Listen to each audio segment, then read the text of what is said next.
This is John Drabinski, and you're listening to the Black Studies Podcast, a Mellon Grant-sponsored series of conversations examining the history of the field. Our conversations engage with a wide range of activists and scholars, senior figures in the field, late doctoral students, and everyone in between, culture workers and political organizers, in order to explore the cultural and political meaning of Black studies as an area of inquiry and its critical methods.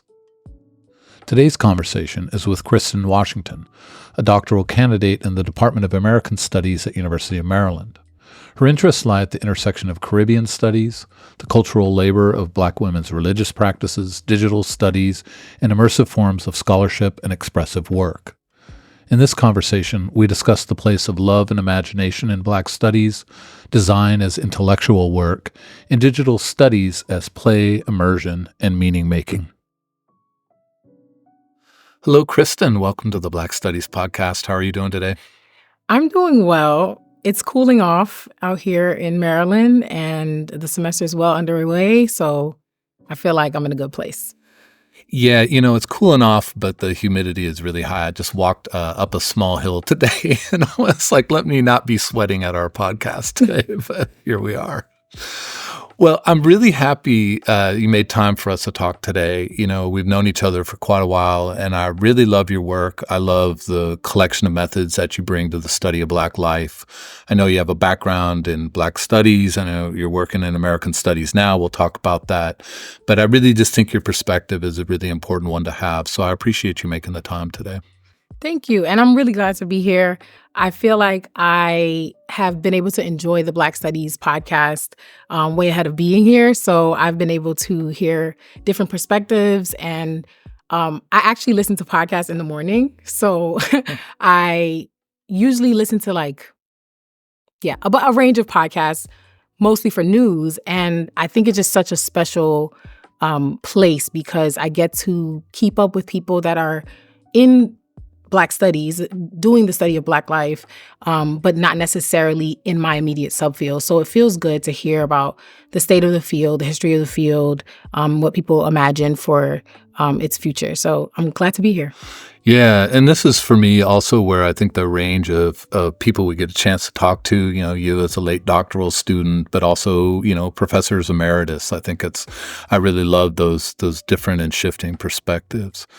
But before we get into thinking about how you imagine the field of Black studies and then, of course, thinking about your own work in relation to it, I wanted to start with a more personal question, just ask you, what drew you to the study of Black life? What got you interested in Black studies? And always for me, this question of what sustains your research and your interest in that. Yeah, I feel like I have a semi-long answer. We always have time. Okay. So actually, I went through a program called Prep 9. And in this program, they get Black and Latina students from the New York metro area into boarding schools. And once I finished boarding schools, my best friend of since I was 12, knew what college I got into, and that was Amherst College. And she was like, Christin, John Riggins, my brother John, he went to Amherst as well, and he is advising you to take classes with John Drabinski. Hey, okay. I know John, yes. Yes. And now so, Dr. Riggins. Yeah, Dr. Riggins. So my friend Tara Riggins was the one who kind of gave me one into the Black Studies department, specifically interested in, I think John took Panther theory with you. So I was interested in taking that class even before I got to campus. But then also, I came to Amherst College and I knew I hit some sort of ceiling at my boarding school with writing. We used to have these super rigorous writing workshop assessments, and I know now, but I could not pass the grammatical, the grammar test. And so I wasn't able to go to AP English, and I was like, I know my writing can get better. And I wanted to get better. And so I told my freshman year advisor, and she was like, Black Studies 111. They're well known across the campus for improving students' writing, improving students' reading capabilities. And I was like, okay, that's where I'll be. And when I got there, it was way more intense than what I imagined because we were reading a book a week. We were writing reading forms, and the reading forms were intense. You were thinking about front matter. You were thinking about the main argument. What's the most important quote? And so you had to have this like super deep engagement with the text. And we even read a book called How to Read a Book. So I felt like that was such a it was such a master class in how we do Black studies. And it's not piecemeal. Like, you have to have a comprehensive lens. And from there, I mean, the study of Black life and all of these amazing writers who have been thinking about Blackness and thinking about what it means to develop a discipline, or what it means to understand how people are existing in this world, Black people specifically are existing in this world, was just so compelling to me. And I would spend so much time in the dorms with my friends, just like discussing it and like relating it back to our lives. And yeah, it was such an amazing cohort of people in the Black Studies department. I think it continues to animate how I approach the field. Yeah, I mean, there's so much that's interesting in that. And it's kind of like across these conversations, there are so many sort of paths in and things that connect people to the field and to this kind of study. And it's interesting to me, there are bookshelves, there's a sort of community something or other family, influences. But one of them is, and you mentioned it, it's interesting to see writing emerge as that thing that draws in. There's something about learning to write, learning to read critically in a Black studies context, rather than you learn to, critical reading and writing skills separate, and then you do something like Black studies. Yes. I mean, I'm glad to hear that, because as someone who helped design this particular approach to the introduction of Black studies, I mean, the aim was really this idea that, a certain kind of Black reading and writing is central to the texts and therefore ought to be central to our classrooms. Mm-hmm. Yeah. And it was a great experience. I really enjoyed it. And it gave me the rigor and that I was looking for. And it was super hands-on. So even like, what does it mean to write a 2-page, 3-page paper? And it encompassed all the things that I'm trying to say while also deeply engaging the text. So yeah, I look back at it very fondly. And as now you're looking at a future as a teacher, I'm sure you're also like, wow, that was a lot of grading y'all were doing. Oh, yeah. It's like really true. Yeah. Well, let me ask you then about the field of Black studies, and we'll talk about your research in a bit.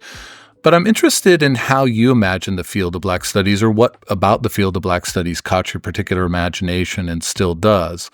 And I'm thinking about this specifically around the origins of the field, right? That you had these two competing sort of demands on a campus, right? One was the intellectual demand of the disciplines had not represented the study of Black life, whether that was anthropology or literary studies, philosophy, whatever.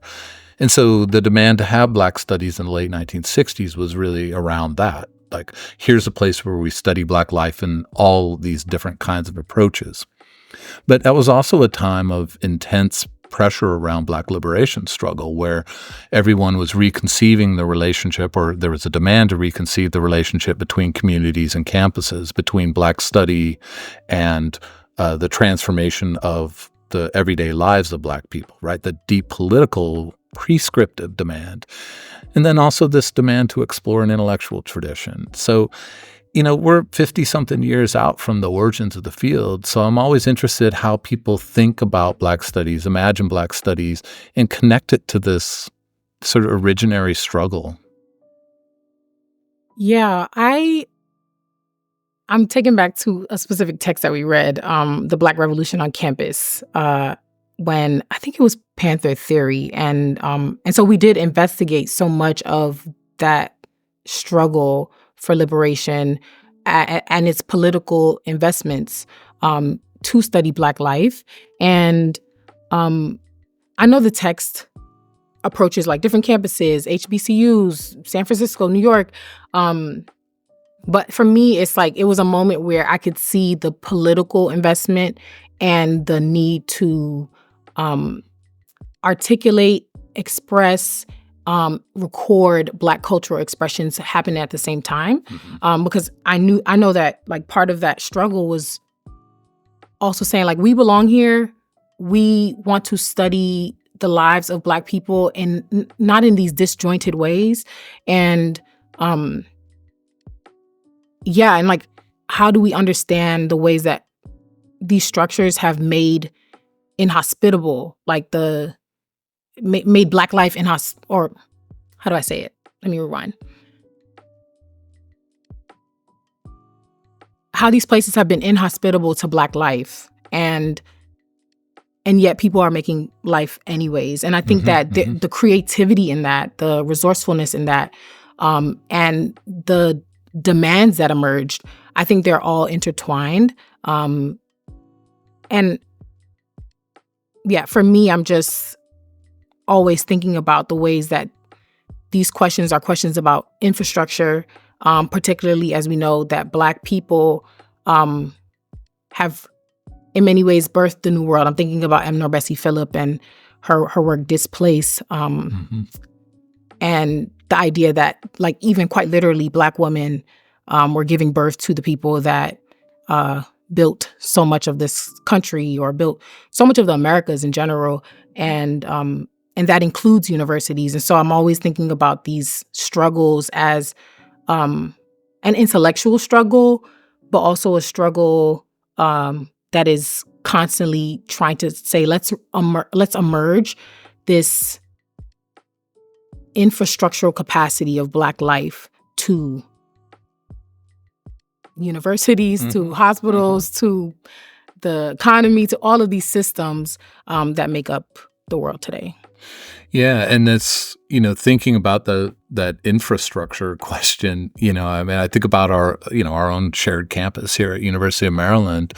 I was a part of, and I know there's a wider project, but a part of a project that was trying to talk about, like, how do we begin to name or to observe or to talk about the history of enslavement around the building of the buildings and the cultivation of the grounds. And what was interesting to me in those conversations, and this is where I get to be a tenured professor in case somebody listens who is irritated with my take on this, but there was a lot of hesitation around some more ambitious ideas that some of us had to say, like, let's set up plaques, let's have virtual VR sort of tours where we're like, there are parts of this campus where human beings were bought and sold, and let's name those places and mark those places.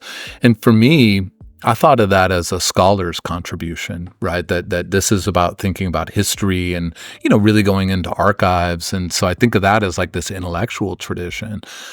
But it wasn't received like that. It was like, well, that will upset people, that will alienate people. And I was reminded that once you start to, like, bring that infrastructure out into visibility, even something as uncomplicated as slavery bad, right? What's going to be like run through this question of, well, that's too political or that's too touchy, right? So just thinking of, in some ways, it reminded me that the intellectual politics divide around the origin of Black studies can be hard to maintain in certain moments. Yeah.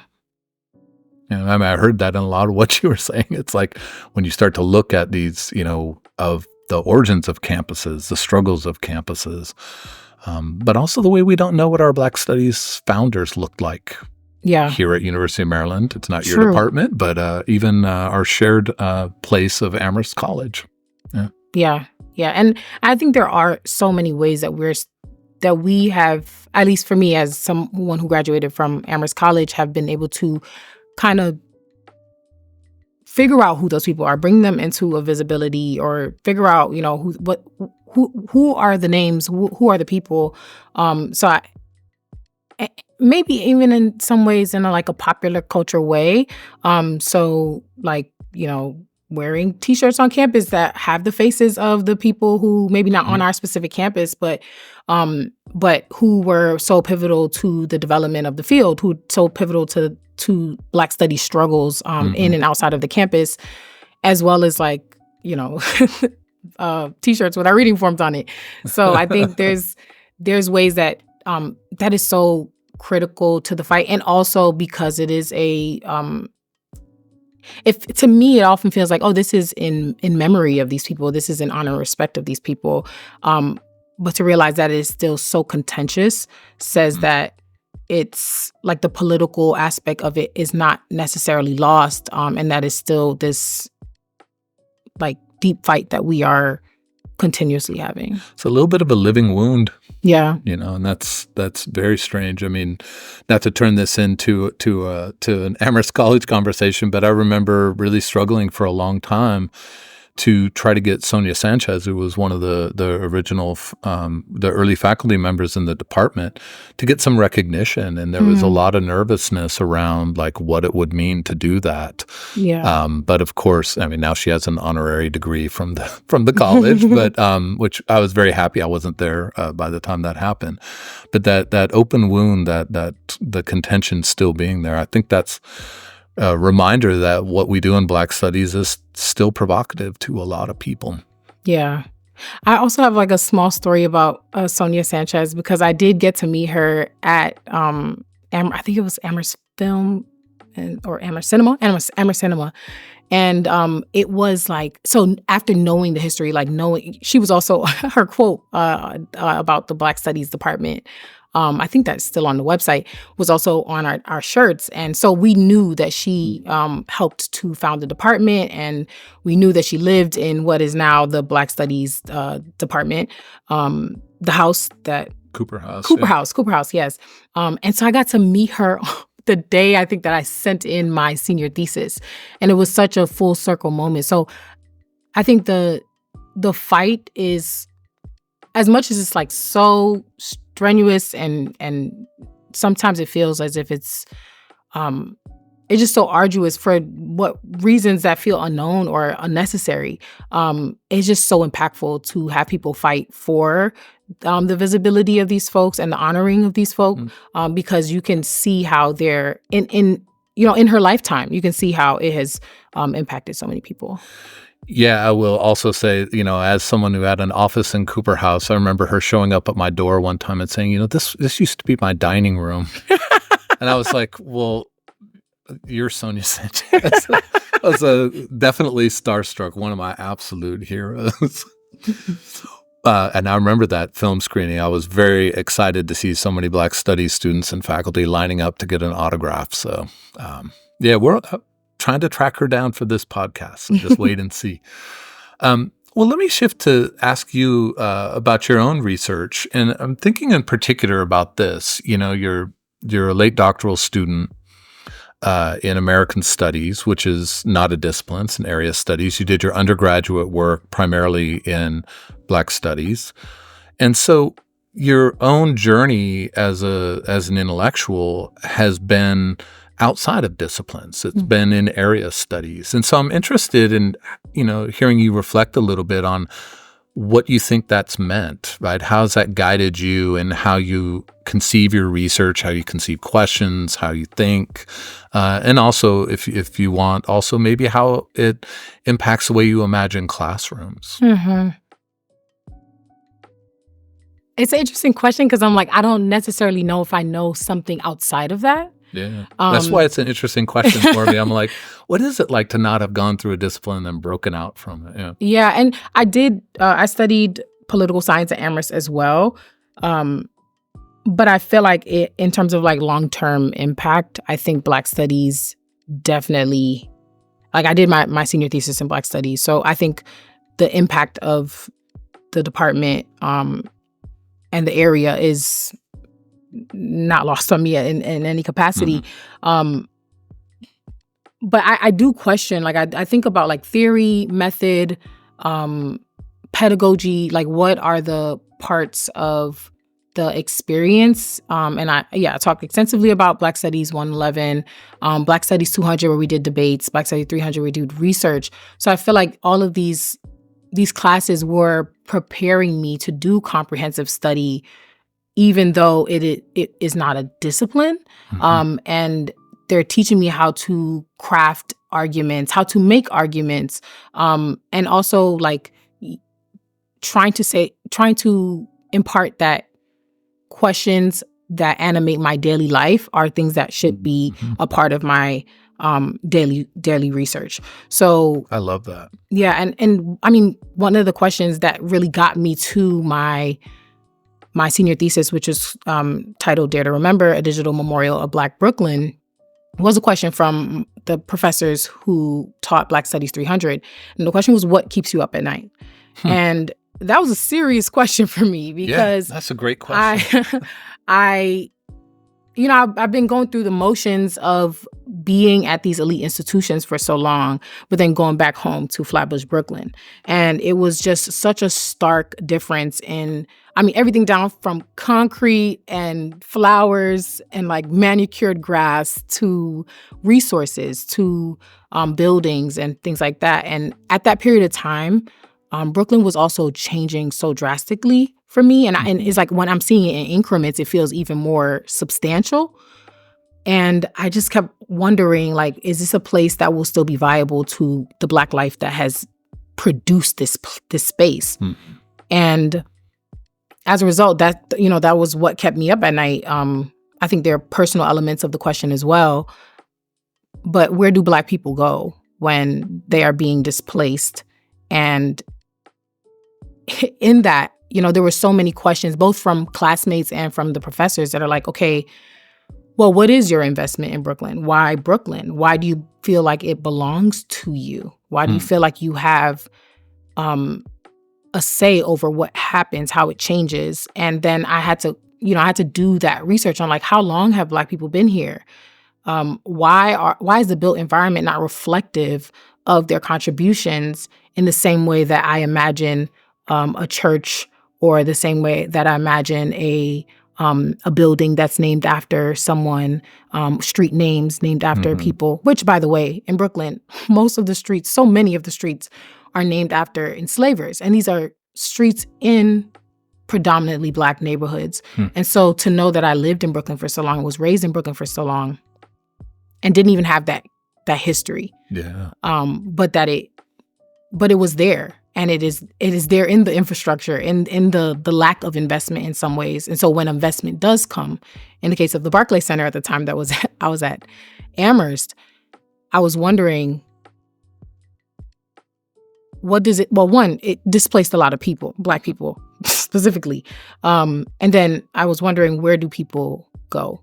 And how do I remember the people that were here that made such significant contributions to put Brooklyn on such an international stage and to produce a cultural capital that can then be wielded by people who move in and out of the space. And that's these are major demographic shifts. So as a result, I did a lot of archival work, and the archives, New York Historical Society, Brooklyn Public Library, there are archives there. There's also archives at the Schomburg. And I just felt like the life that I understood of Black people was not the life that was in the archives. And I was like, what do I do with that? Like, I saw a few like flyers. It was just like very sparse folders. I'm like, I know that the archives is more than this. And what I did do is I took the locations of these places because I wanted to visit them. And when I visited them, they didn't always reflect the place that was marked on some of these artifacts, these archival documents. And I tried to figure out, well, what do I do with that? And so I ended up doing like a GIS study or project, trying to figure out, where the Black people were over these years. And so I created this basically like digital visualization of the map of Brooklyn and the population of Black people in their respective places over time. And that felt like it was something that I couldn't find in the archive as something that was saved, but that I can produce from census data. And then I decided with the locations, I would have people that live in Brooklyn that reflect the work. They live, they work, they go to school in Brooklyn. And I had them like show up with the pictures, the very few pictures that I found and the locations that I found. And they were magnified. I like printed them on these huge papers and put them in frames. And I had those people take pictures with the copied document, the copied and enlarged document, and also had them understand a little bit about the place that they stood in. And such rich conversations came from it. And and then I was able to, at that time, still looking for more things that would be able, because I was writing, but I just felt like there was more to actually articulate the Black life that was there, that I think I was in fear that it was just like dissipating before my eyes, which actually is a conversation that people are having right now in, public spheres on X, formerly known as Twitter, Instagram, whatever, like, the old Brooklyn versus the new Brooklyn. And what does it mean for so many quote unquote transplants to be there? And, what does it mean for the culture and the rent prices and all of the things? And so I do understand that it is an important study, but it had to be approached, to me, a little bit creatively, because I didn't think that I had enough to really demonstrate the life that I was seeing, that I also imagined as fleeing or being displaced. So that was my first project. Yeah, no, so you used a phrase there that I really love, and I will always footnote you on this. I'm probably going to use a lot. You said to articulate Black life. Like that's really like that's the Black studies question, right? To articulate Black life. The archives couldn't give it to you, nor could simply like a topography of the place, nor could photographs. But there was something about this moment of assemblage, right, of all these little bits and pieces. And that idea, like articulating, that's such an interesting word for me, because that puts us as writers and researchers both at the center and at the margin of what we do, right? Because we're assembling something, but it has to be assembled in order to articulate. It has to be assembled with intention. I really like that as just a way of talking about like what Black studies is, but also why, to the question about like what's it like to work without disciplinary demands, a history, methodology and disciplinary approach is going to excise a lot of that. So is a literary, so is an art history, so is a political science.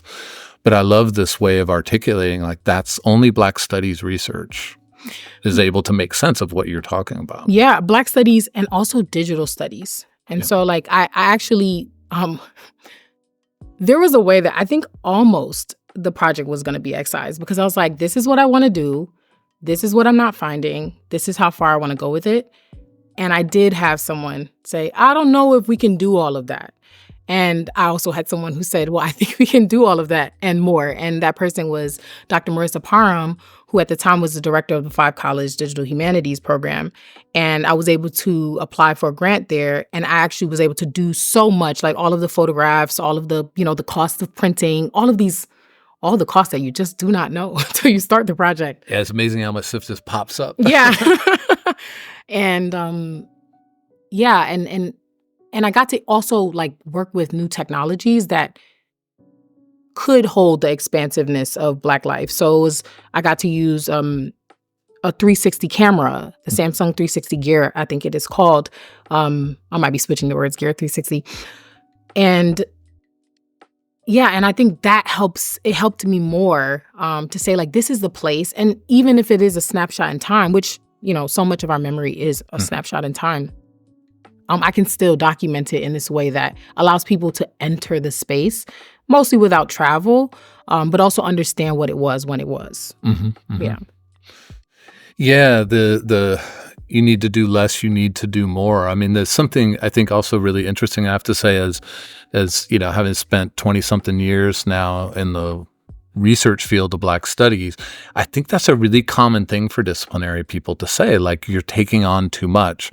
You need to narrow and be this. And that shift out of that you say that Professor Parham did for you, which was like, let's find ways of assembling this in a coherent way. It's going to take a lot of cost, a lot of creativity. And also, I mean, you say digital, right? So it's also like a lot of really technical knowledge. I mean, the 360 camera, I mean, that's not my field. So I'm like, I have no idea how you put that and make that work. But that, like, the demands for all the skills, right? Because even just where you're talking about where you went to gather information, you had to make sense of like census data, you had to make sense of pamphlets and flyers, but you also had to make sense of like photographs taken with this camera and how to assemble this. that to me is that post-disciplinary approach that it's hard. I think sometimes people think it's easier because it doesn't have like, the methodological demands of history or whatever. But that's like just your description of that. I'm like, wait a minute. We made you do that as like an undergraduate, now graduate student, and different register. But maybe that's exactly what's needed. And I also think there's a statement that Dr. Rowley made. Dr. Rowley is a professor in the Women, Gender, Sexuality Studies here at the University of Maryland. I took Women's Studies 601 with her. And a lot of times the work is like described as post-disciplinary or interdisciplinary. And either way, what Dr. Rowley shared is that you still have to do due diligence to those fields. And so it may come off as like, oh, this is easier because you could just do anything. And it's like, no, actually, you have to say, no, I understand your form. Yeah. And because I understand your form, I understand that the lives that I'm trying to articulate in this place does not fit the form. And so I have to rethink it, and I have to defend it also, because they're not going to just let me do anything quite literally. Mm-hmm. Yeah. Yeah. So let me ask you of the research that you've done and that you're doing. It's a really interesting, it's a mix of Caribbean studies. I know you're interested in religious practices and religious studies, and of course, digital methods and digital studies, which are not the same thing. So I'm curious, as you sort of think about, this emerging sort of plan of research, because it always exceeds your current thing, right? It's a life vocation. But I'm interested to hear you talk about how this sort of collage of approaches, especially around this question of digital studies, how you think it connects to the past of Black studies, and also, and you've already spoken to this a lot, but what kind of horizons you think it opens up in the field? I love this question, specifically because I was reading Technology and Ethos by Amiri Baraka, and there's something that he writes. He says, like, you have to see everything fresh and without form in order to make forms that will express us truthfully and totally. And I feel like that, to me, is the way that I understand the history and the presence of Black studies. Mm-hmm. Whether it's trying to determine if the university is the form that we'd want to take as a, Black studies unit, or if it's, or trying to find form in, poetic language, or trying to find form in, just like any way that we can articulate Black life, any way that we can demonstrate. But you have to like figure out what that form is. And so for me, digital studies has been just that, like, especially, so I'm a graduate assistant with the African American Digital and Experimental Humanities Lab, research and design unit specifically. And there we pride ourselves on play and experimentation. And it has been such a fruitful space for me to get to where I am in my research. And I'll share a little bit about that. Right now I'm thinking about Black women, specifically Black American and Afro-Caribbean women who practice and produce African-derived and syncretic spiritualities. Largely through their creative works, but also through the representations of these women, and how their practice and production of these African syncretic spiritualities or ways of knowing are haunting the American landscape, and or the Americas more broadly.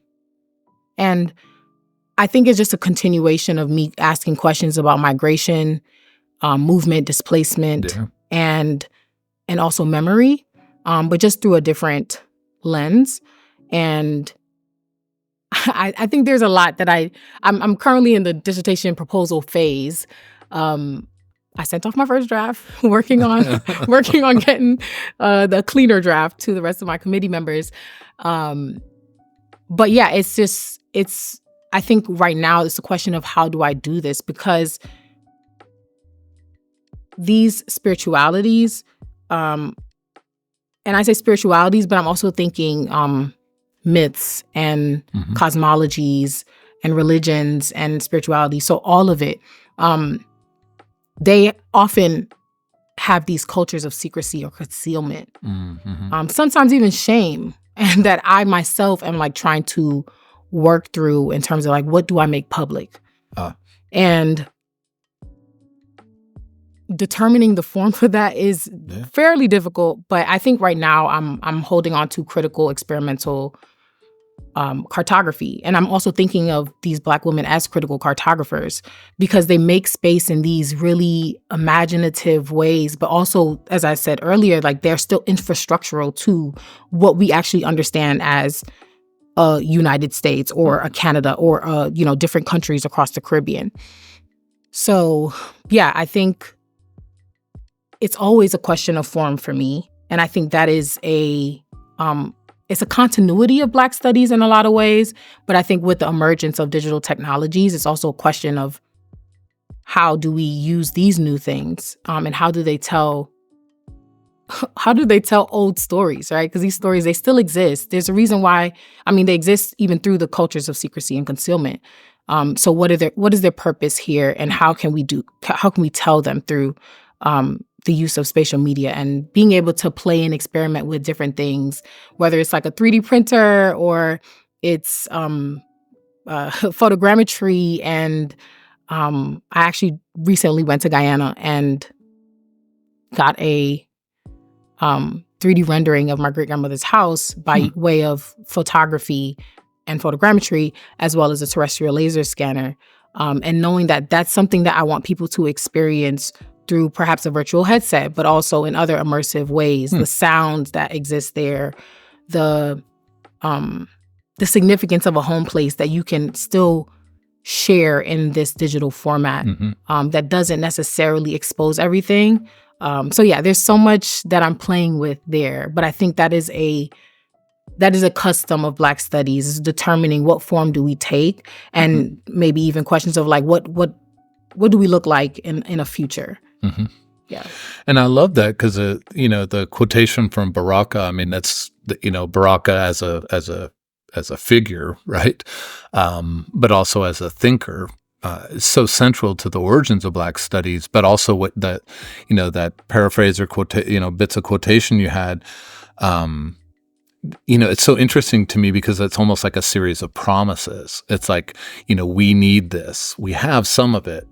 His own experimentation with, sound and poetry and different, poetic forms, or just, thrashing all of them, and the politics of poetry, the politics of performance and publishing and all of that.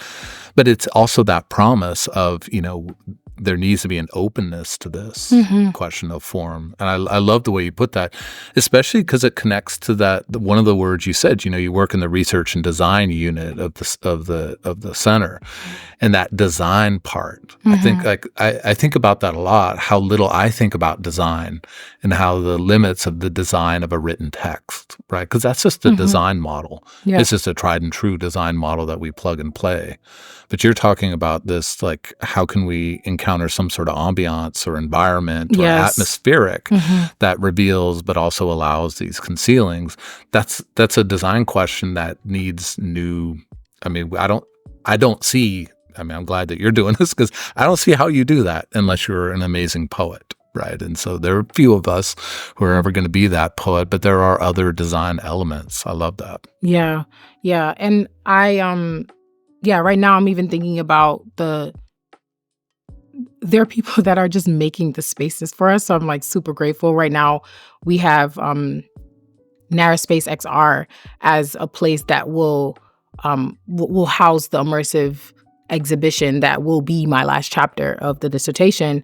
And Narrowspace XR is a digital storytelling or immersive storytelling space lab that is using extended reality tools and technologies to help me do some of this work. So yeah, I'm thinking about the use of technologies in the past, the technology of these African-derived and syncretic spiritualities as these mnemotechnical devices that is able to hold on to these histories, and then the introduction of extended reality to hold the rest or hold more or hold them differently.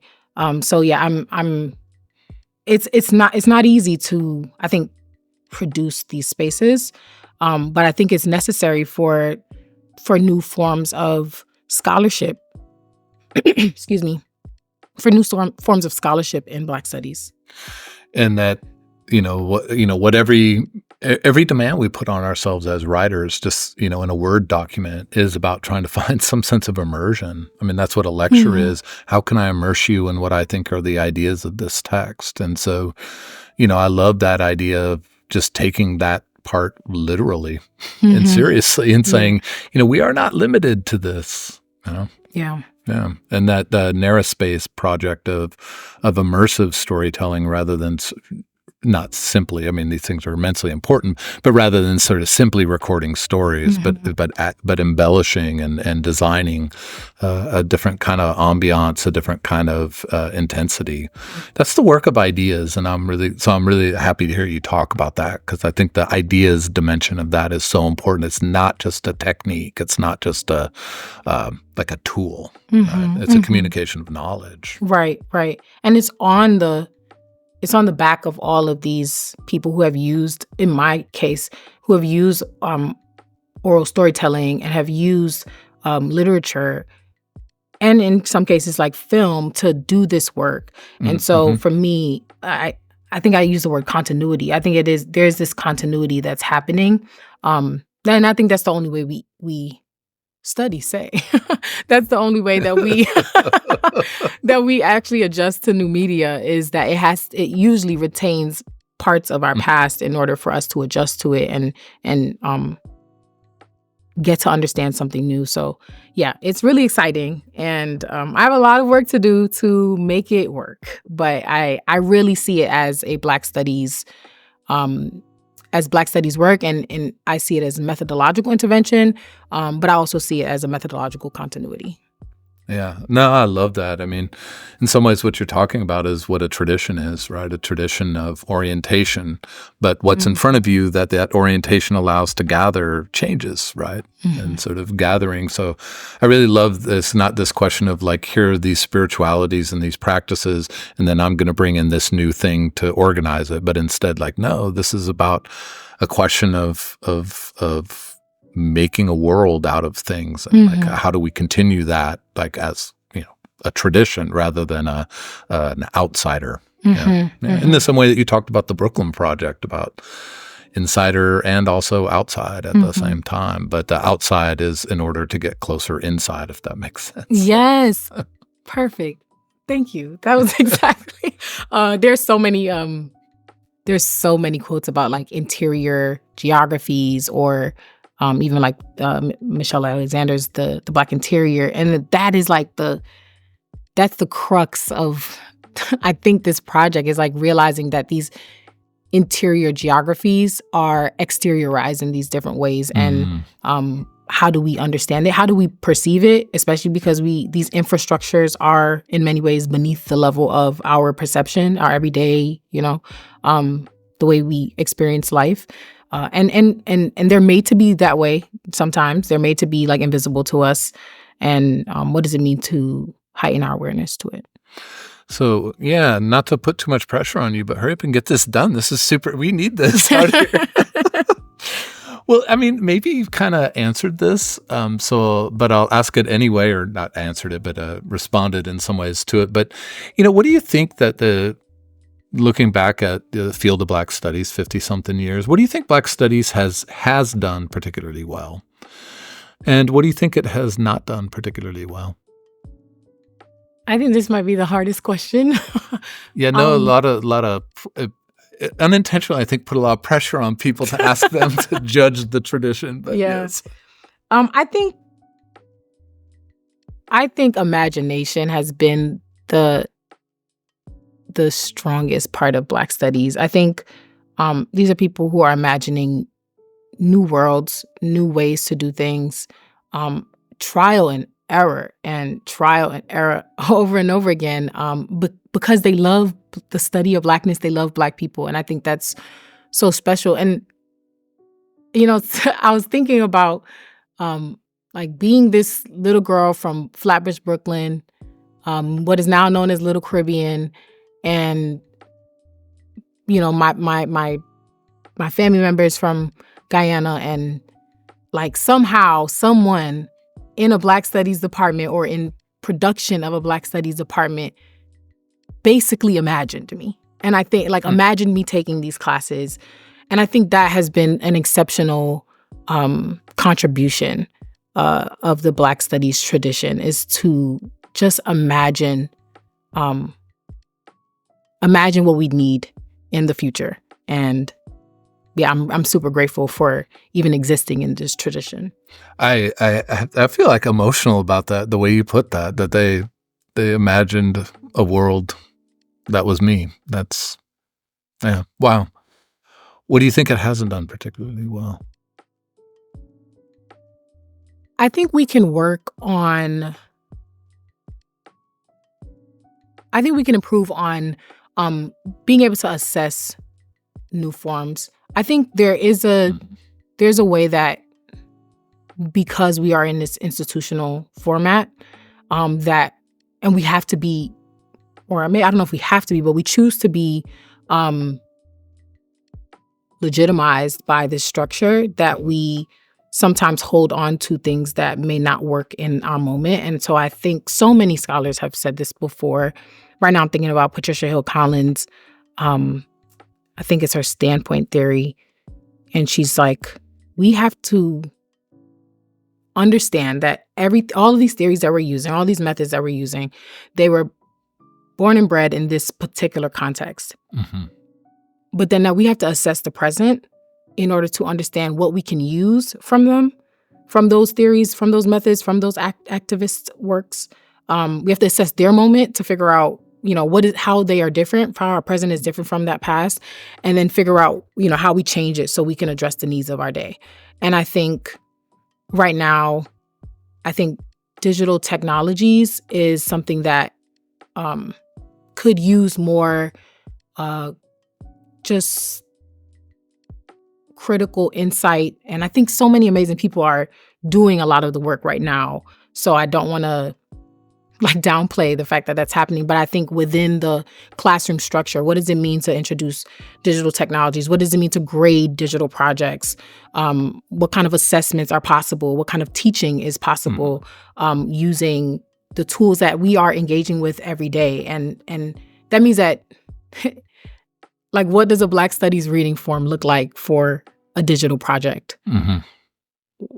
What do we have front matter on a digital project? And is there another term that we can use? Mm-hmm. Do we have, the most important quote, and how can we find it if it's not by a page number? I think those are really important ways for us to also approach other forms that have pre-existed this moment, and incorporate those into the classroom, and then think about digital scholarship as well. Yeah, I mean, it's interesting because a thing that comes up pretty regularly in these conversations is I think it's inevitable, and people have, we all have lots of ranges of feelings about it, but a kind of political conservatism in terms of the cultural politics of the university, kind of cultural conservatism that can come with being institutionalized as a field and as departments and as scholars. But it's interesting to hear you talk about something along the lines of that, but in that really interesting shift. It's like an intellectual conservatism, really struck by you're joining love and imagination together, like love of Black people, and bringing the best of the imagination to that. Mm-hmm. I was really moved by that. I'm not joking, but that love and imagination, and how does 5-6 decades of Black studies start to wear on the imagination's capacity? That's why I always, it's like all traditions needs rebels and agitators and enigmas and so forth, because as you know, a lot of people can't get their camera on in Zoom and decide that therefore technology is not their game. Mm-hmm. But what you're talking about is if we're committed to this question, I'm embellishing it, but if we're committed to this notion of love and imagination, we got the love part, but how do we sustain that sense of imagination without fear? Yeah. Oh, yes, absolutely. There's a whole area that I'm thinking about with techno hysteria. And what does it mean to engage something new. And often when that new has been made to be the boogeyman, which to me has its origins, like the way that I've described that is basically has been researched as the other in post-colonial theory and in so many areas of study. And I think there are ways that some of these technologies, it's just the starting point is fear, or the starting point is like, I'm incapable of doing this thing. And that's why, for me, like the low cost, high impact technologies are important, because there's so many entry points. And also play. I know I said this before about Adium. Play is so important. Yeah, just like getting your hands on things and like, making mistakes for things that don't feel as, consequential. Like, oh, I'm not going to destroy this whole thing by just playing with it. And so I'm thinking right now about the Toy Box 3D printer at Adium, and it's just this entry point, I think, for anyone who comes in and is working on or just trying new technologies and trying to see, like, what does it mean, not only obviously to produce something out of it, but also like, how does it bear on my current life? What does it mean for me to literally open up my imagination by saying, oh, I want to create this thing, and I can see how it works, and I can, understand, maybe I can make something that is useful to me in my everyday life, or makes me happy. So I think, the low cost, high impact entry points are important. And I also see I see Black studies as finding those avenues for young Black kids everywhere that can also experience some of that wonder and imagination that is so vital to Black life. Yeah. And, just hearing you talk about it too, I'm thinking about, the significance of thinking about how technology and technological innovation in terms of design possibilities and play possibilities. I like that, you're both design and play, right? They come together. The way that ends up playing the role of the other, right? The feared other, the terrifying other, the other that must, be avoided, or these distance between. But it always strikes me, like hearing you talk and hearing other people talk about this sort of stuff. I mean, but at the same time, and I'll say we because I'm a very conventional scholar myself, we are very quick to share a completely shitty draft with somebody and say, I know this is a terrible draft, but here's where I'm going with my ideas. And then through those conversations, something happens. And that's a form of play. It doesn't sound like, we don't typically think of like looking at drafts as play, but it is an intellectual play. It's like, I'm not committed to this, right? Yeah. But there are these other places, as you say, like where, like, how do we cultivate that sense of play with what's other, with what's new?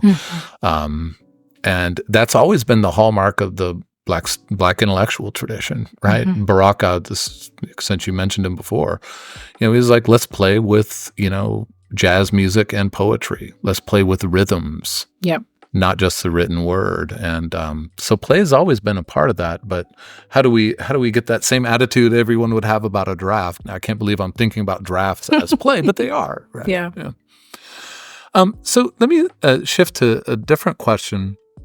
In a podcast that just came out recently, Mark Anthony Neal said this really interesting thing, so I'm gonna quote Mark on this, where he said, in some ways, he said Black studies has been a victim of its own success. That that part of the effect of Black studies has been to really change the way disciplines work, right? That English departments and history departments in particular are so different because of Black studies in terms of their commitment to the study of Black life in one form or another.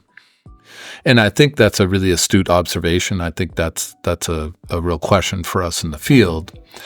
And so it makes me think, like, what is the future of Black studies? How would we index its ultimate success? Is it to be the ultimate victims of our own success, right? To have so transformed these disciplines that we don't really need Black studies?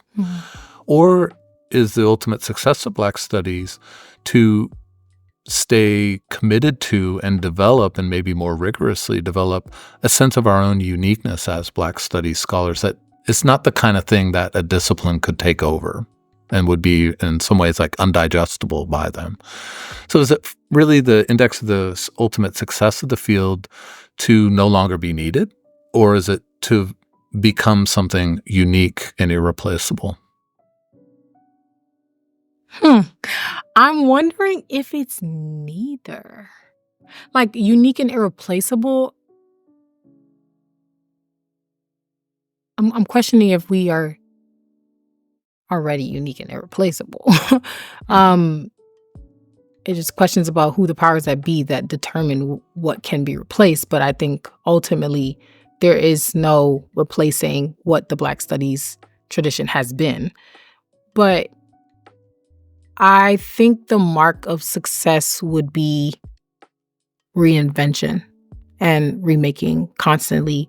And I'm thinking about Glissant here, who talks about Caribbeanness as being as not this static identity or this pure identity, but instead is something that is constantly changing and has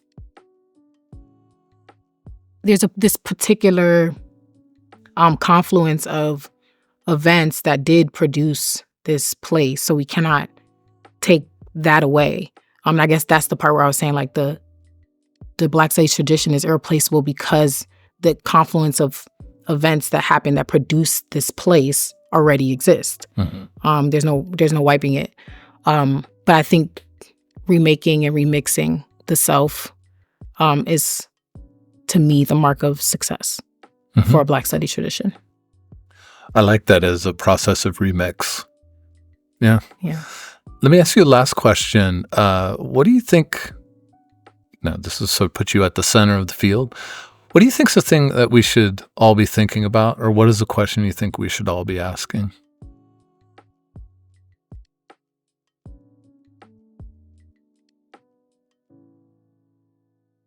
I have a few questions, maybe. That's okay. I think everybody's had like more than one, even when they're like, I have one question. And it's a few, yeah. I think we should ask ourselves how we continue to build transnational connections. I think that has been pivotal to some of the greatest points in Black Studies histories. I think we should ask ourselves how we document the lives of everyday people, because everyday people are such fascinating, creative, intellectual human beings. And I think that they have such great value to the world. And I think we should ask, what do the children need? Like, what will they need? What do they need now? Because urgency. But also, what would they need in 10 to 20 years? Yeah. And how do we build that place that's encountered, like you said, that you had as Black Studies had a place for me? Yeah. Yeah, that's not a fixed thing. That's something we have to constantly reimagine from another perspective. I love that. Those are 3 questions, but they're really urgent and intense, but also, I have to say, also to use your characterization, also playful. Right? I mean, we ought to embrace that sense of imagination. So, Christin, I really appreciate you making time to talk. This has been super interesting, and I love your research. Like I said, you got to hurry up and get this immersive project done so that we can all see what's possible. But so thank you for your time, but thank you for your thoughtfulness and really, for me, really special and unique insights for this series. Thank you so much for having me. I had a good time. I was a little nervous, but it was great. Once you get talking, it's all good. All right. Well, take care. Right. You too.